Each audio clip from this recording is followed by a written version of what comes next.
My opponent. Oh, there's a whole. Okay. Oh. These are politicians. Was caught on camera campaigning with a white supremacist. Now he has been exposed as a devotee of Bigfoot erotica. Clap. Welcome to MKUSUAL. It's like MK Ultra, but more normal. It is TinFoil Friday, our namesake day, conspiracy day. There's a lot going on in the world. Like what? We possibly have remote-controlled Blackhawks. Well, we do have that. Yep, okay, we won't say anything more about that. We still got space lasers. So I decided, since it's my day to put together a show, that we're gonna go completely off the rails. Roll these dice. Okay. 8. All right. Some 4s. I only have 7 stories. Roll 1 dice. Okay. What do you got? 1. All right. Here's our first big. Do you want to guess what the theme of today is? I think I know. I think you said it was Bigfoot. Tuesday, we had a story about a man whose marriage was ruined by Bigfoot. So I went ahead and I collected stories where people fuck or get fucked by Bigfoot. Okay. It's Bigfoot Romance Day. Here in MKUSUAL. Our first story is The Woman Who Married Bigfoot. Deep in the lush forest of Hawaii, Joan Ocean lives a life unlike any other. She isn't just a Bigfoot researcher. She claims to be the chosen mate of Sasquatch. Joan, a New Age spiritualist known for her work in dolphin telepathy, insists that Bigfoot is not just a flesh and blood creature, but an interdimensional being with telepathic abilities. Her lover, who she calls Clarence, is described as standing 9 feet tall, covered in thick brown fur, and possessing an intelligence beyond human comprehension. According to Joan, Clarence communicates through thoughts and feelings rather than words. Their relationship, she says, is deeply emotional, physical, and cosmic. Joan insists the Bigfoot prefers women with a natural musk. I had a girlfriend once who wanted to communicate with dolphins. She wanted that to be her thesis in college. She had a natural musk. Like a hobby? Okay. She definitely had a natural musk. And that common hygiene products like deodorant and perfume repel Bigfoot. She believes the government is actively covering up Bigfoot's existence. And though she refuses to provide photographic evidence, she claims that she has spent years in secret encounters with her beloved Clarence. She's gained a following among fringe cryptozoologists, New Age spiritualists, and those who believe in the unseen forces of nature. Joan Ocean claims about her Sasquatch lover didn't come in isolation. She's part of a larger movement of people who believe Bigfoot is not just an undiscovered primate, but a being with supernatural abilities. She's influenced by New Age spiritualism.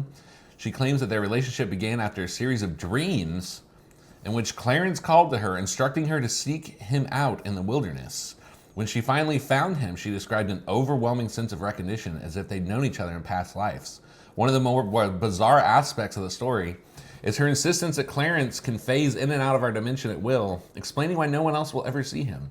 Her supporters believe that Bigfoot exists on a different vibrational frequency. She's written several books about her encounters, though she refuses to allow any form of scientific investigation. I want to look up her books. Any reactions, sir? I believe in a lot of crazy shit, but when I heard the words dolphin telepathy together, I just cracked up. And I get it. Like, that's like the, have you ever seen that movie Johnny Mnemonic? Keanu Reeves? Yes. Yeah, Ice-T, or no. Yeah, Ice-T is in it. But the general that's in charge of like the low-tech rebellion is a dolphin with like a brain interface, and he's like a super hacker. But it's like he was a dolphin that was trained by the U.S. Navy and then went rogue. So I do believe they're using technology to communicate with dolphins in that movie. Right. What if it's true? Here's a picture. I'm going to put up a picture of Clarence. This is from her website. This is Clarence. Is this her rendering? This is her, yes. This is John Luke's rendering from Joanne's description. Joan's description. Joan Ocean. Joan Ocean, probably not her birth name. Here is a note that Clarence wrote for her, which reads, "For water, woman." He leaves her a little Water shopping woman. note. He leaves her a little, oh yeah. Oh, for water, woman. Yeah. Okay. She says, "I received a gift. Sasquatch had chosen a rock for me. A heavy quartz rock weighing around 5 pounds with many little crystal bits within it. It's gleaming in the light. Along with it came a piece of crumpled paper. It was carefully printed, 'For water, woman.'" Bigfoot knows English, confirmed. Mind you, this Clarence has a intellect beyond human comprehension. That's right. That's right. He gifted her a rock. For water, woman, rock.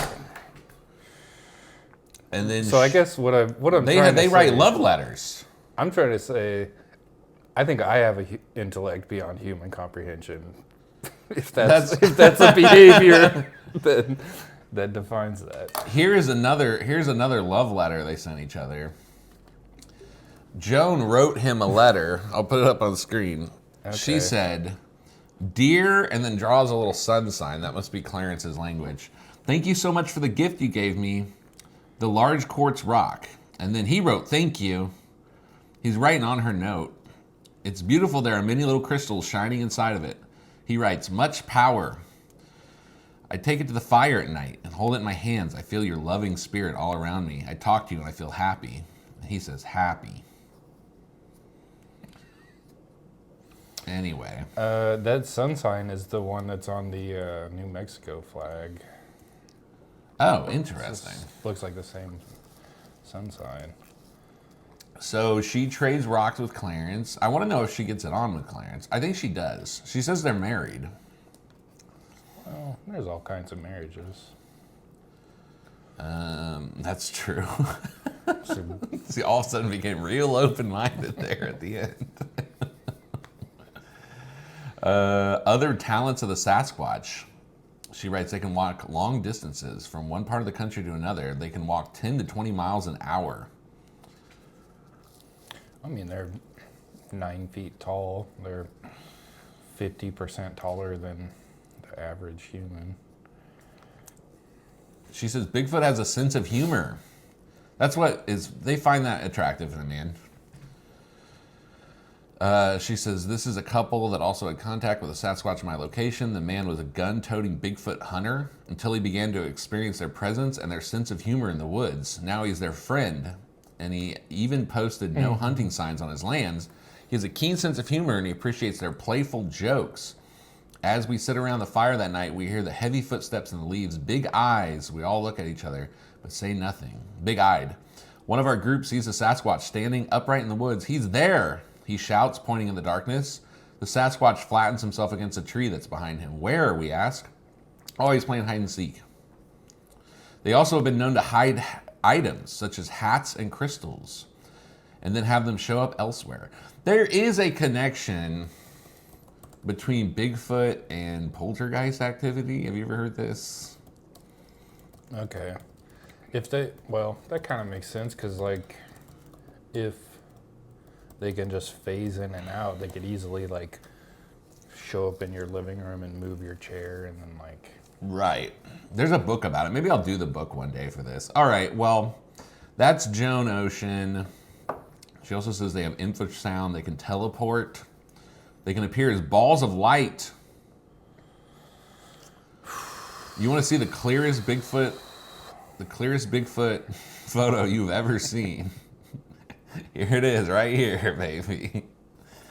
Those are 2 Bigfoot.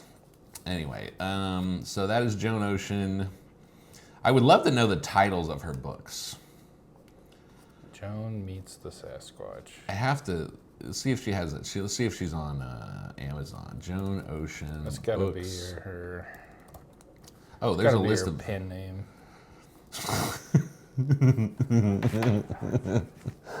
One of her books is Dolphin Connection, 1989.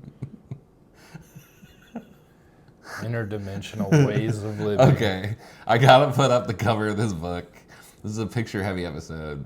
This is Joan Ocean's first book. You know, I feel like she might have got. I feel like this is just a person who got rejected by a dolphin, and now she's like, I don't need no dolphin in my life. I need a real man. 4.3 stars, I will say. Yeah. I kind of want to read one of her books. I'm going to read one of her books if I can find it for free. It's got to be out there. All right, next Bigfoot love story. 4. All right, 1, 2, 3, 4. Oh, we just did that. Okay, I'll do the other one. Wait, what? Okay, we'll just do this one. The Bigfoot sex cult of Georgia.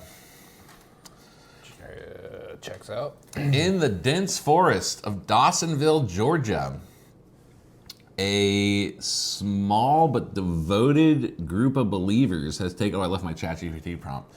A small but devoted group of believers has taken Bigfoot worship to an unexpected level. They do not simply seek to find Sasquatch. They seek to be with him in a way that no cryptid researcher has gone before. Biblically.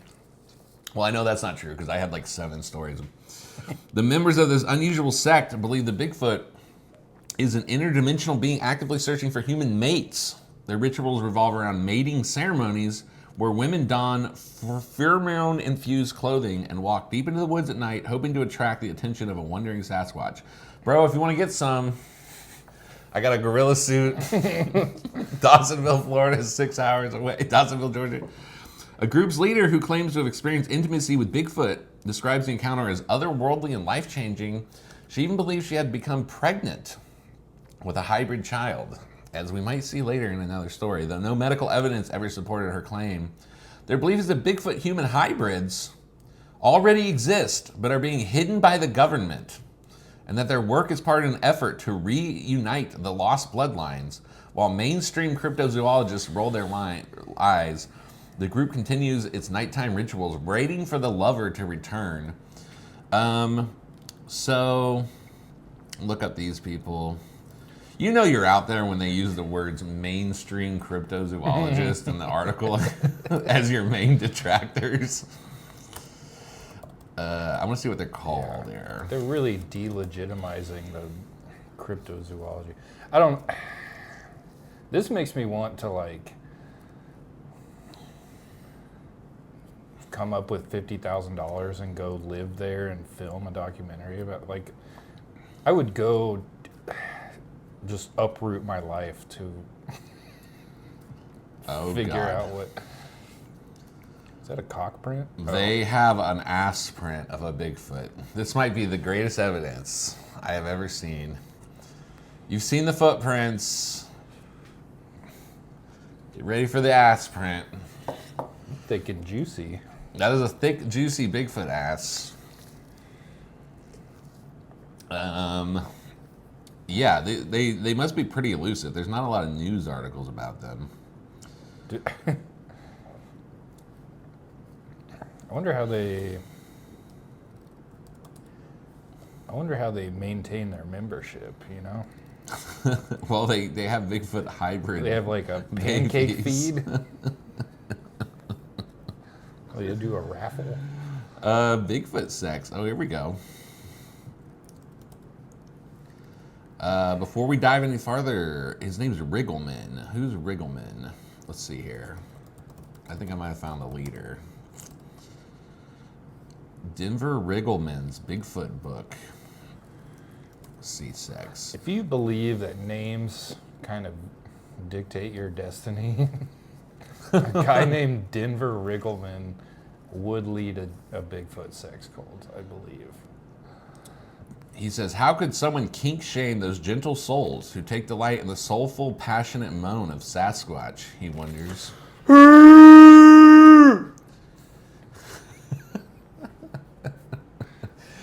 Once he's out in the wilderness searching for the monsters alongside a handful of Bigfoot devotees, he regularly points out his compatriots' interest in Bigfoot's, quote, massive pecker.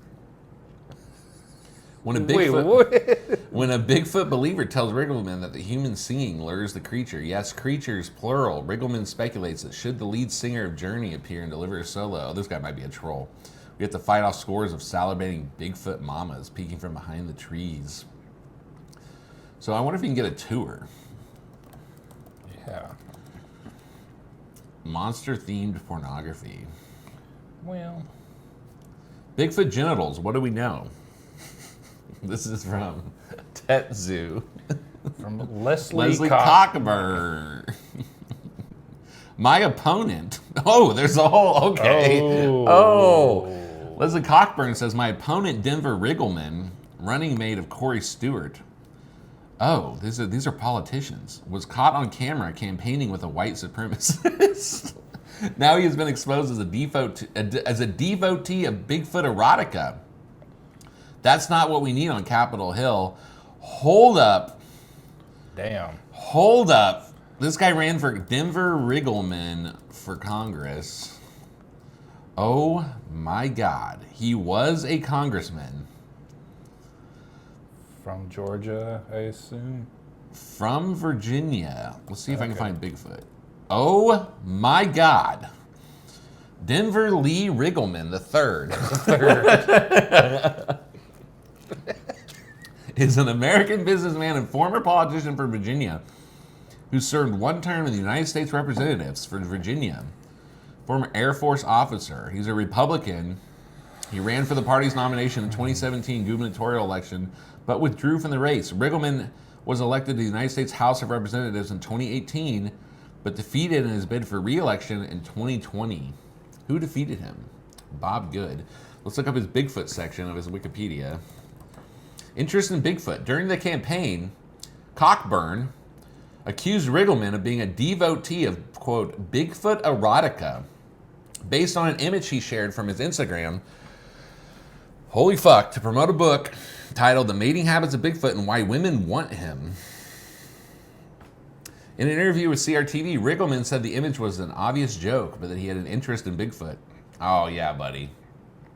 And co-authored the actual self-published book, Bigfoot Exterminators, Inc. Wow. In 2020, after losing his race, he titled another book entitled Bigfoot, ... It's Complicated. And described himself as a Bigfoot scholar.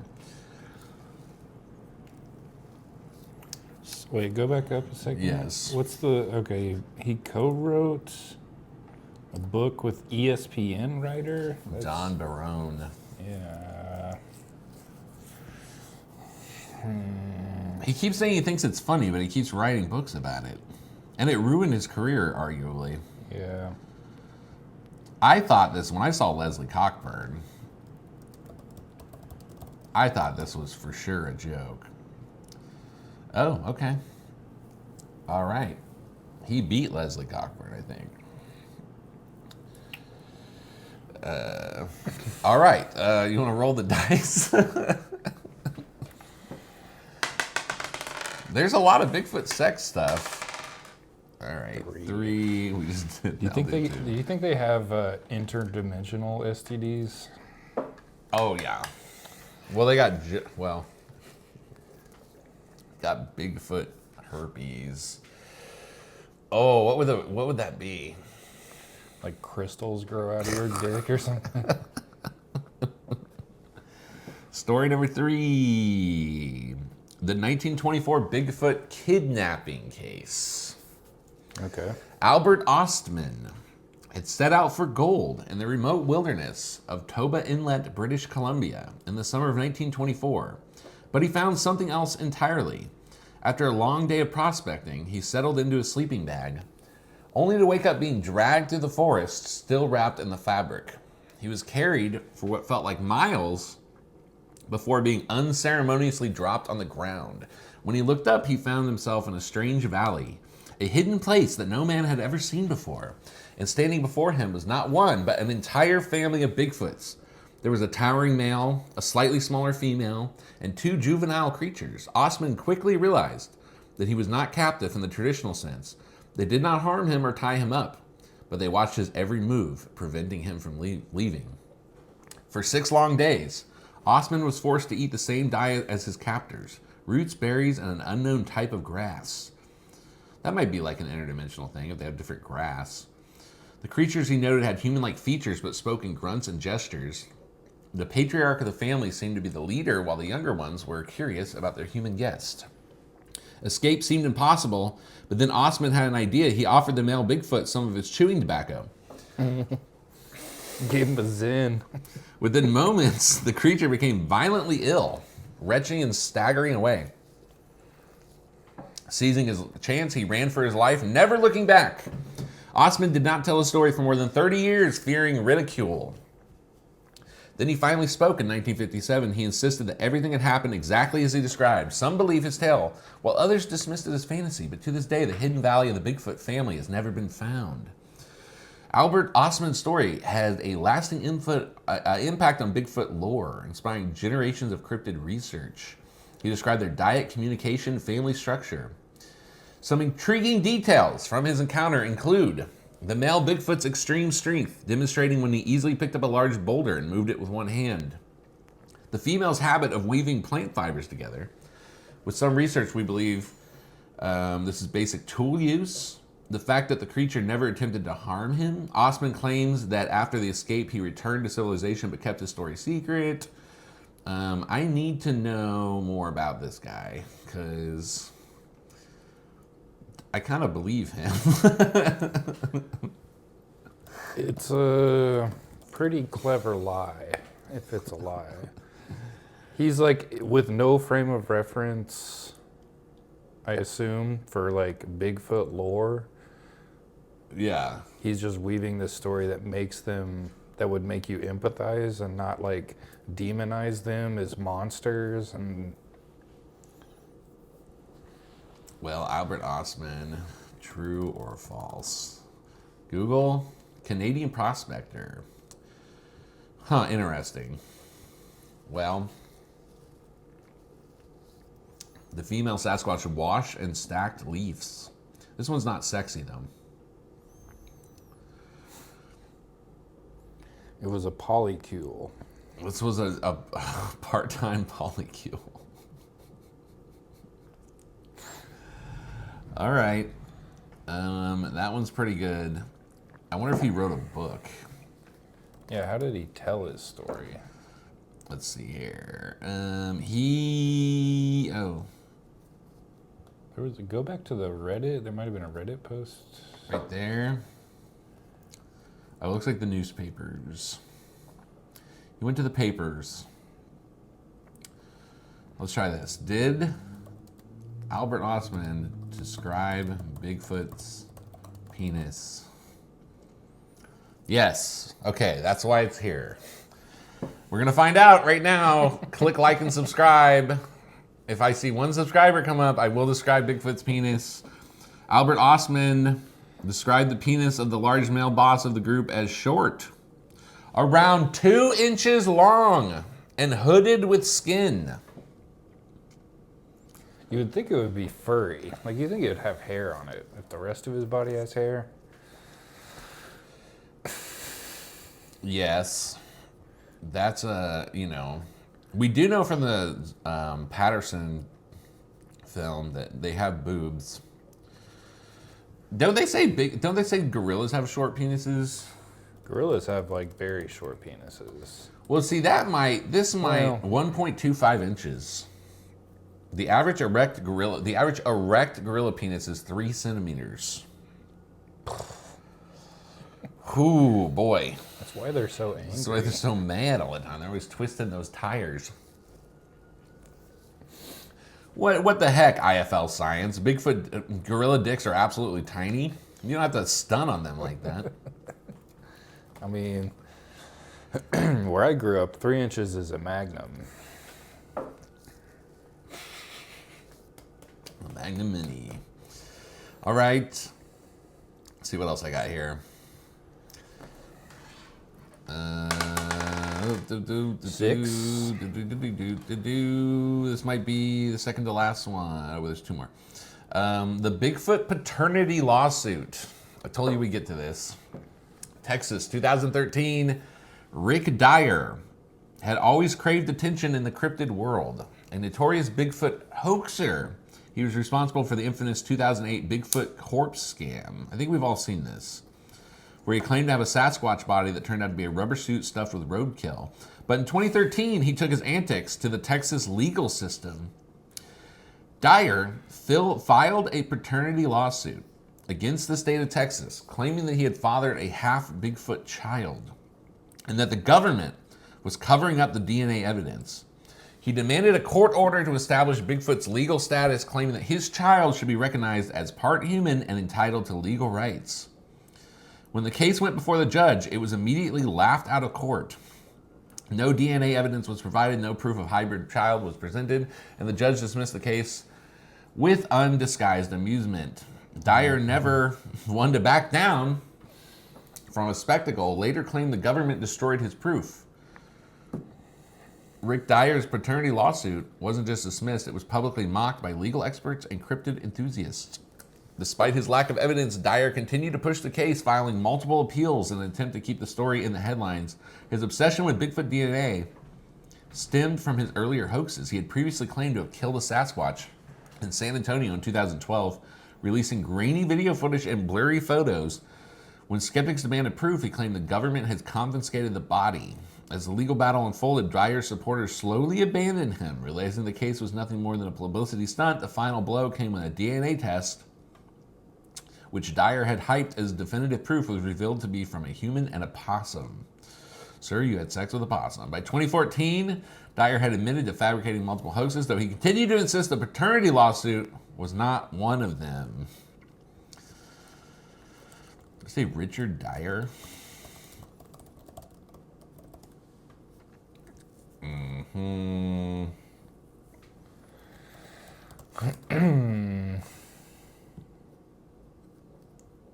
He's been on Fox News Channel, Huffington Post, CNN. Well, Does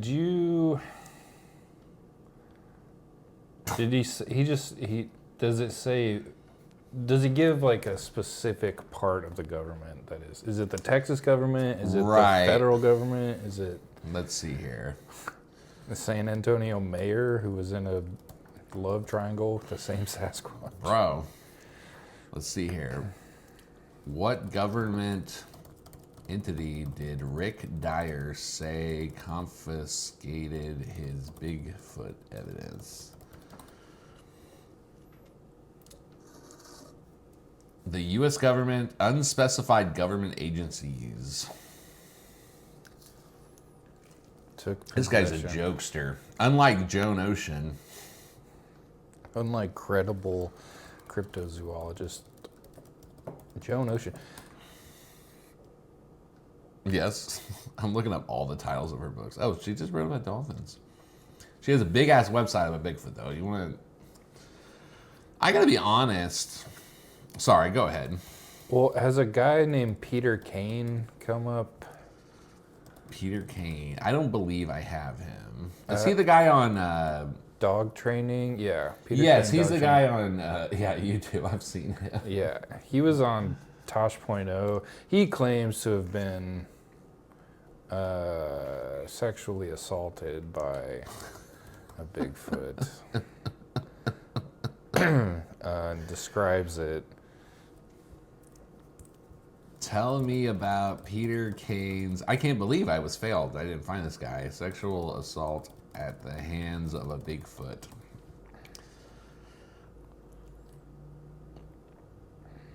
Kane often presents his stories in a deadpan manner, blending elements of conspiracy theories, cryptozoology, and dark humor to create bizarre fictional narratives. His work fits into a tradition of surreal internet comedy. So I want to be this man, but I want to know about his claims.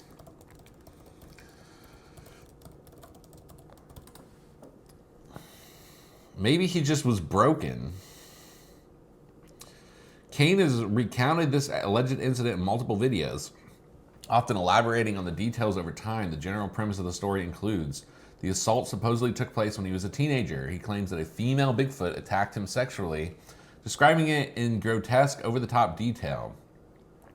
He maintains that he didn't talk about it for years due to the shame, but eventually decided to speak out. Kane sometimes adds elements like his father knowing about Bigfoot or government involvement, escalating the absurdity. In some versions, he discusses Bigfoot hybrids and bizarre conspiracies surrounding them. I want to know more of the Bigfoot hybrid theory. Where do they live? I feel like he was from Missouri. That's why I brought it up, but I could be wrong about that. Where's Peter Kane from? Let's see here. New York State. Oh, okay. All right. We have a Bigfoot murder trial. Well, okay, let's stick with the... Actually, we'll do that. We'll get the last sexy one out of the way, then we'll do the murder trial. The man who built a Bigfoot love nest. Okay. In 2018, a self-proclaimed Bigfoot romantic known as Bigfoot Dave set out to woo a Sasquatch, and the only way he knew how, by building a love nest deep in the forest of Washington State. This was not just any nest, it was a meticulously crafted human-sized love shack, complete with flowers, furs, and a bed large enough for two. He believed that if he created a comfortable space, a female Bigfoot would come to him. He claimed he'd already seen his future mate, a shy but curious Sasquatch that had been watching him from the tree line. He left gifts of fruit, shiny objects, and poetry in hopes of attracting more Bigfoot can read shit. To this day, Dave insists his efforts have not been in vain, though the relationship is yet to progress beyond distant glances and rustling bushes. Love, he says, knows no species. Bigfoot Dave didn't just build a one-time love nest. He has spent years perfecting the approach. It's not work, dude. She's just not that into you. Constantly upgrading his romantic Bigfoot traps over time. He added essential oils. Well, if he's calling it a trap, maybe she's sussed that out. Soft blankets. Poetry written specifically for Sasquatch. He believes Bigfoot's intelligent enough to recognize love and courtship rituals, but needs a comfortable space. He's recorded hundreds of hours of audio, including grunts, tree knocks, and even whispered words. Ooh. Despite failed attempts at an actual encounter, Dave remains optimistic. Okay, this guy named Bigfoot Dave.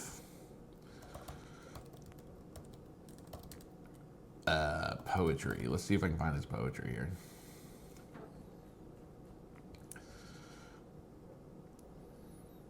No way. Let's see. People be out here trying to fuck Bigfoot is my whole point. Pretty elaborate. Like, putting in way more effort than I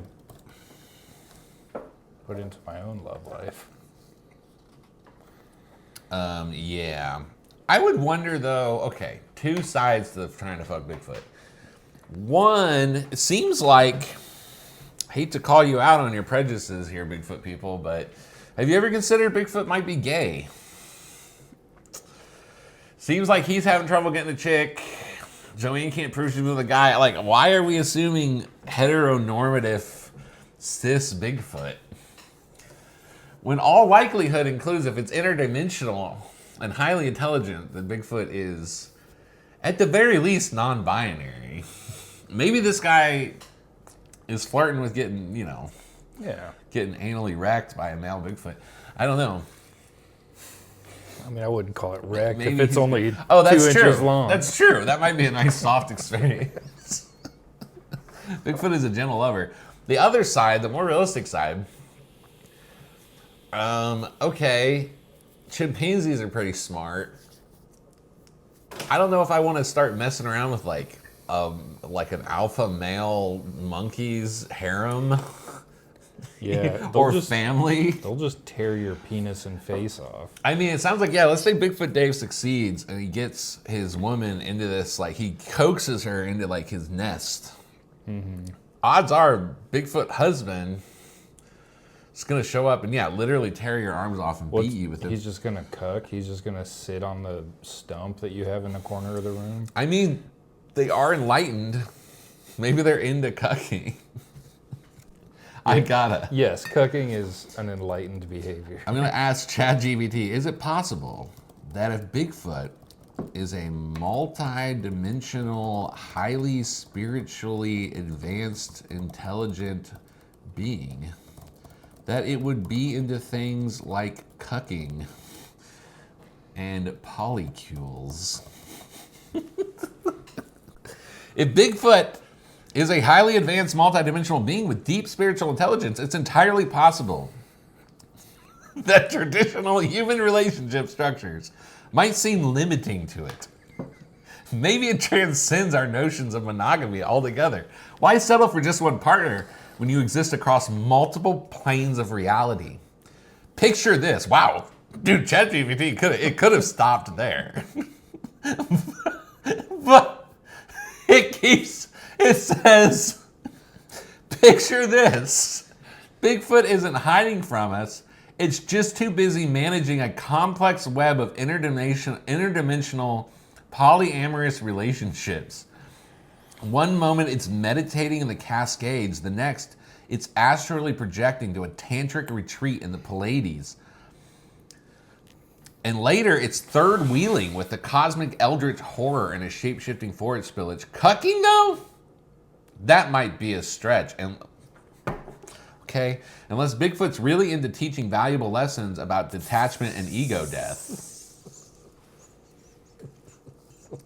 Quote, let go of possessions, human. Your suffering is tied to your illusion of ownership. And then it vanishes into the trees, leaving only a single oversized footprint in your lingering existential crisis. Oh, it knows I'm doing a bit. Bigfoot enlightened cucklord of the woods. All right, I pledge the next time I'm on stage to do Bigfoot enlightened cucklord of the woods material. Okay, what have we learned? I'm going to do the Bigfoot murder trial next. Well, actually, this one might be its own episode. Oh. You want to tease it? You want to fluff them up a little bit? All right, the Bigfoot murder trial of Oregon, 1977. Get them all worked up into a stinky lather. These are just short things, so I might as well just give the short thing, and then if it's good, we can do it in the future. In 1977, a courtroom in Rogue River, Oregon, became the setting for one of the strangest legal defenses in history. A man accused of murder insisted he was not responsible. Bigfoot was controlling his mind. His attorney, determined to build the case, argued the defendant had been possessed by the spirit of Sasquatch, leaving him unable to make conscious decisions. If Bigfoot had taken over his body, then how could he be guilty of murder? The judge, however, was unimpressed. He ruled that unless someone could prove Bigfoot existed, it could not be used as a legal defense. Without evidence of telepathic Sasquatch, the case proceeded as normal, a normal murder trial. The Bigfoot defense was dismissed, and he was convicted as expected. Well, his attorney attempted to introduce expert testimony from a Bigfoot researcher, but the judge refused, stating Sasquatch's existence was not legally recognized, therefore could not be put on as part of a defense at trial. Man. What does it require for it to be legally recognized? I don't know. They're trying to do it. One of the strangest moments in the trial came when the defendant himself took the stand and claimed that Bigfoot had warned him of the murder through telepathic messages. His erratic behavior only further convinced the jury he was mentally unstable. Though convicted, the case remains the only times Bigfoot has been used as a criminal defense, making an infamous moment in legal history. That reminds me of...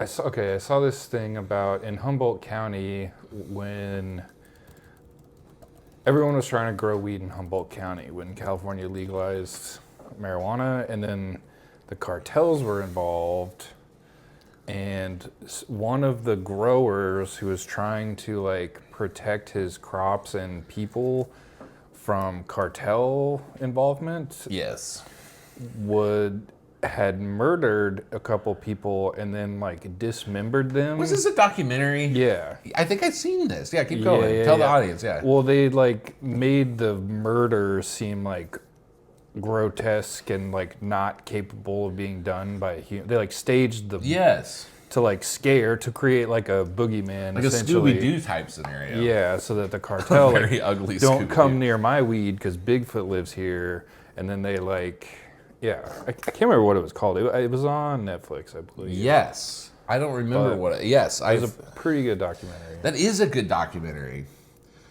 Well, Yeah. I'm going to leave y'all off with what we all wanted to see. Did we already do a picture of Bigfoot's dick? Oh, I don't think so. We didn't show it, but that dude. This doesn't. Why does he have jean shorts on?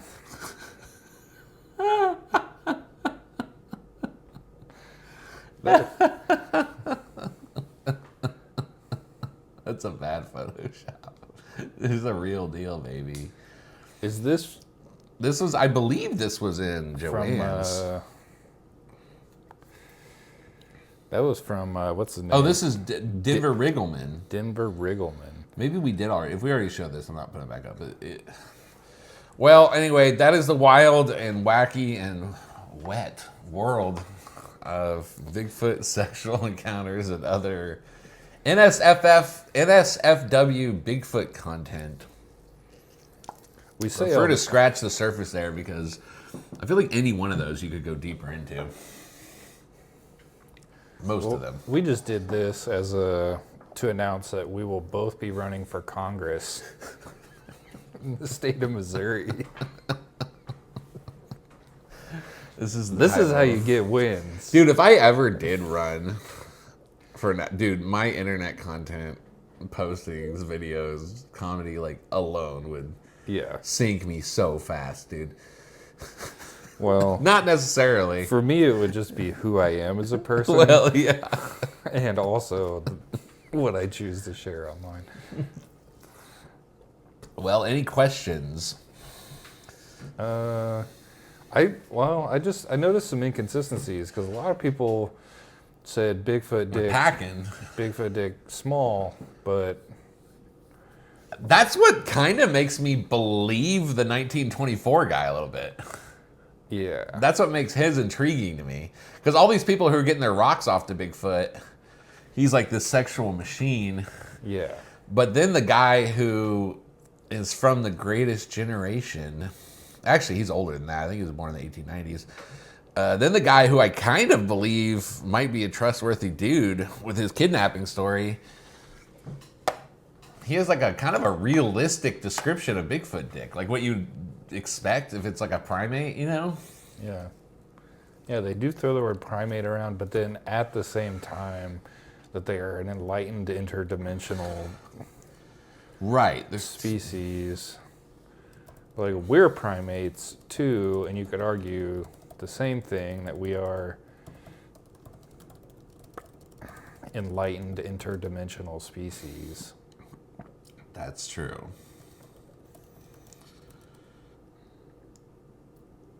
What's something else that an enlightened interdimensional species would do? I don't know how far this rabbit hole goes.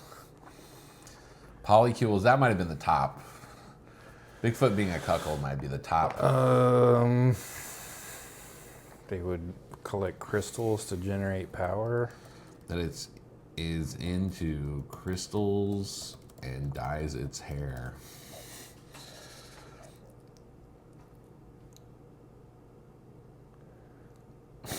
Okay. We already topped that with Big Hole the Cuck.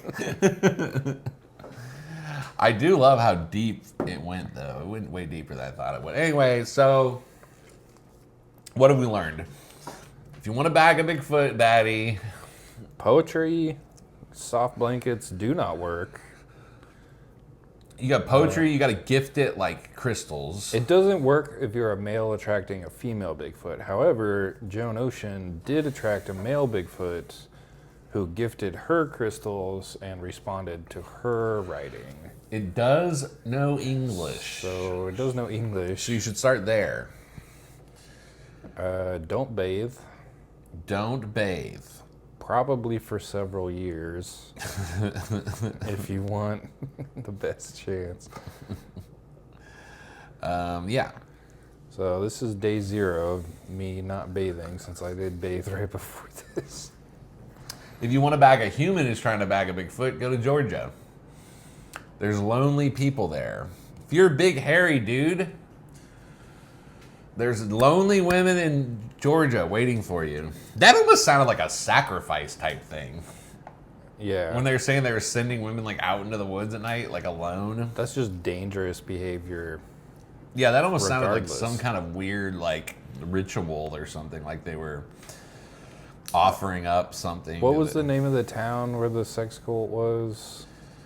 When you said sex cult in Georgia, Dawsonville, Georgia. is it? Can you see how far away it is from the Georgia Guidestones? That was the first thing I thought of. Pretty far. 2 hours. 2 hours. Okay. Which, tangent, side note, Georgia Guidestones were destroyed by Yes, a couple years ago. someone blew them up. Someone finally blew those bad boys up. Big day. Interesting. Very interesting. Well, I appreciate you. Tune in tomorrow for stand-up comedy. Just Like- guys, I would just like to say, Bigfoot's 9 feet tall and it only has a 2-inch penis. So don't be so hard on yourselves. Yeah, what have we learned today?